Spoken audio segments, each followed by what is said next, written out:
አይቲ ቴክኒሻን ለሆናችሁ ነገር አንድ ቲፕ ላሳያችሁ ማለት ነው። እና ላሳያችሁ የኮምፒውተር ላይ የኮምፒውተር ባትሪ ለመግዛት ስትፈልጉ የመጀመሪያ ማድረግ ያለባችሁ ዊንዶውስ እና አር ስትነኩ ኮማንድ ፕሮሞት ይመጣላችኋል እንደዚህ ማለት ነው።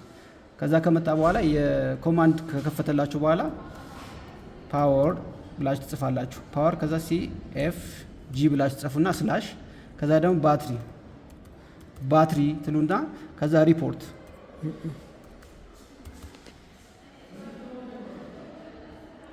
ባትሪ ብላችሁ ትጽፋላችሁ። ከዛ እዚህ ጋር ዋይ ባትሪ ሪፖርት ስትሉት ባትሪ ሪፖርት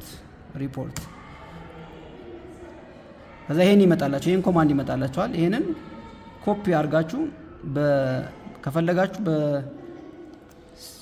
በጻፋችሁበት ካልሆነ ደግሞ ይዘር የትኛውም የኢንተርኔት ብሮዘር ትከፍቱና ይሄንን ፔስት ማድረግ ነው። ፔስት አድርጉትና ኢንተር ስትሉት ኤቭሪ ሪፖርት የባትሪ ሪፖርት ይመጣላችኋል ማለት ነው። ሶ ይሄ ዲዛይን ካፓሲቲው 41800 ነው የሚለው ፉል ቻርጂንግ ካፓሲቲያችሁ ምን ያህል ነው ማለት ነው? ይሄን ያህል ይሆናል። ሶ አንድ ባትሪ ዲዛይን የተደረገበት 41000 ነው። አሁን ያለበት ከረንት ስታተስ ደግሞ ምን ያህል ሊሆን እንደሚችል በዚህኛው ማድረግ ትችላለች ማለት ነው። ሶ አሁን የኛው ባትሪ አዲስ ባትሪ ነው። ቢወርድ ግን ከሆነ ጊዜ በኋላ የ41000 እየቀነሰ ይመጣል ማለት ነው። የሚሆነው ሀወር የሚፈጀው ሀወር በዚህ ማወቅ ትችላላችሁ ማለት ነው። አመሰግናለሁ።